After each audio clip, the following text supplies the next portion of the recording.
Blouse యొక్క hands పర్ఫెక్ట్‌గా కుదరాలంటే ఎలా కటింగ్ చేసుకోవాలో ఇప్పుడైతే చూద్దాం. ఇక్కడ మనం బ్యాక్ పార్ట్ కట్ చేసాం కదా! బ్యాక్ పార్ట్‌కి అపోజిట్‌లో అయితే హ్యాండ్స్ అయితే కట్ చేసుకుంటామండి. ఈ క్లాత్‌నైతే డబుల్ ఫోల్డింగ్ మీద వేసుకోవాలి. వేసుకున్న తర్వాత మరొక ఫోల్డింగ్ చేసుకోవాలి. ఇప్పుడు 4 ఫోల్డింగ్స్ మీద ఉంది కదా! ఇలా వేసుకున్న తర్వాత మనకు ఎక్స్ట్రా ఏమన్నా క్లాత్ ఉంటే అదైతే కట్ చేసుకోవాలి. కట్ చేసిన తర్వాత ఒక హాఫ్ ఇంచు ఖర్చుల కోసం అయితే ఒక లైన్ అయితే డ్రా చేసుకోవాలి. ఇలా లైన్ డ్రా చేసుకున్న తర్వాత ఇప్పుడైతే హ్యాండ్ హైట్ అయితే తీసుకోవాలి. ఇక్కడ హ్యాండ్ హైట్ వచ్చేసి బ్లౌజ్ నుండి తీసుకుంటున్నాను.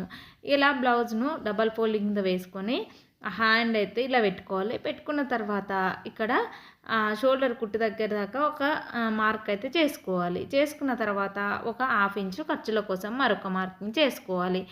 ఇలా మార్కింగ్ చేసుకున్న తర్వాత ఈ 2 మార్కింగ్లను కలుపుతూ ఒక లైన్ అయితే డ్రా చేసుకోవాలి.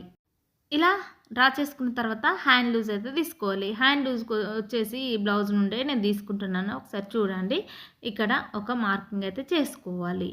ఇప్పుడైతే చంక డౌన్ కోసం అయితే మార్కింగ్ చేసుకోవాలి. ఇక్కడ 3/4కు అయితే మార్కింగ్ చేస్తున్నాను. స్టార్టింగ్లో ఎండింగ్లో ఇలా మార్కింగ్ చేసుకోవాలి. ఇది కూడా నేను బ్లౌజ్ నుండే తీసుకున్నాను. ఒకవేళ కొలత బ్లౌజు ఇయ్యనప్పుడైతే నా ఓన్గా అయితే నేను పెడతానండి.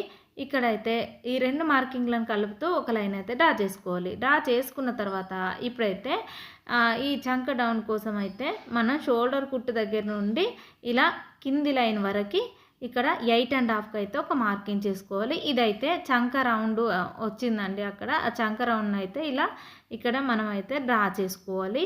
ఇలా డ్రా చేసుకున్న తర్వాత ఇలా చంక లూజ్ దగ్గరికి ఒక మార్క్ ఉంది కదా! ఆ మార్కింగ్కి అయితే స్కేల్తోని ఇలా లైన్ అయితే డ్రా చేసుకోవాలి. ఇక డ్రా చేసుకున్న తర్వాత ఇటు సైడ్ అయితే 2 ఇంచెస్ ఖర్చుల కోసం కూడా ఒక లైన్ డ్రా చేసుకోవాలి. కానీ ఇక్కడ క్లాత్ చాలతలేదు. మనం అయితే లాస్ట్కి అయితే డ్రా చేసుకుందాం. ఇక్కడ సెకండ్ లైన్ మీద టేప్ పెట్టుకొని మిడిల్లోకి ఫోల్డింగ్ చేసుకొని ఒక మార్కింగ్ చేసుకోవాలి. ఇలా మార్కింగ్ చేసుకున్న తర్వాత ఒక లైన్ అయితే డ్రా చేసుకోవాలి. ఇలా టేప్ను అడ్డు పెట్టుకొని ఇలా మిడిల్లోకి ఫోల్డింగ్ చేసుకోవాలి. ఇక్కడ మరొక మార్కింగ్ చేసుకోవాలి. ఇలా చేసుకున్న తర్వాత ఇక్కడ కార్నర్ దగ్గర నుండి 1/2 ఇంచులకైతే ఒక మార్కింగ్ చేసుకోవాలి. ఇలా మార్కింగ్ చేసుకున్న తర్వాత స్కేల్తోని ఒక లైన్ అయితే డ్రా చేసుకోవాలి.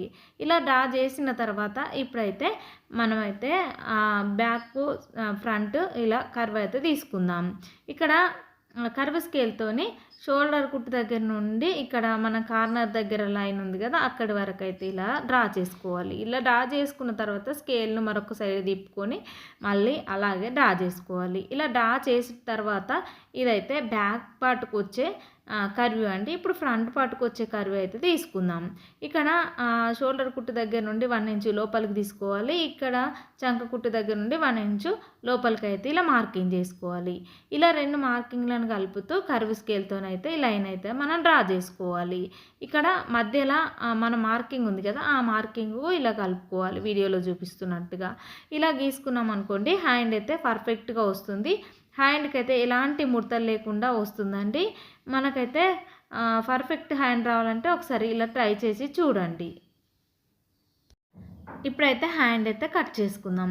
ఇలా హ్యాండ్ కట్ చేసిన తర్వాత ఇక్కడ హ్యాండ్కి అయితే నాకు అతుకులు అయితే పడతాయండి. ఆ అతుకులు అయితే ఇప్పుడు నేను కట్ చేయడం లేదు. ఒక్కోసారి బ్లౌజ్ పీస్ తక్కువగా ఉన్నప్పుడు అయితే మనకైతే ప్రాబ్లం అవుతుంది. అయితే నేను కుట్టేటప్పుడే కట్ చేసుకుంటానండి. ఎక్కడ కట్ చేయాలనేది ఈ వీడియోలో అయితే ఇప్పుడు మీకు చూపిస్తాను.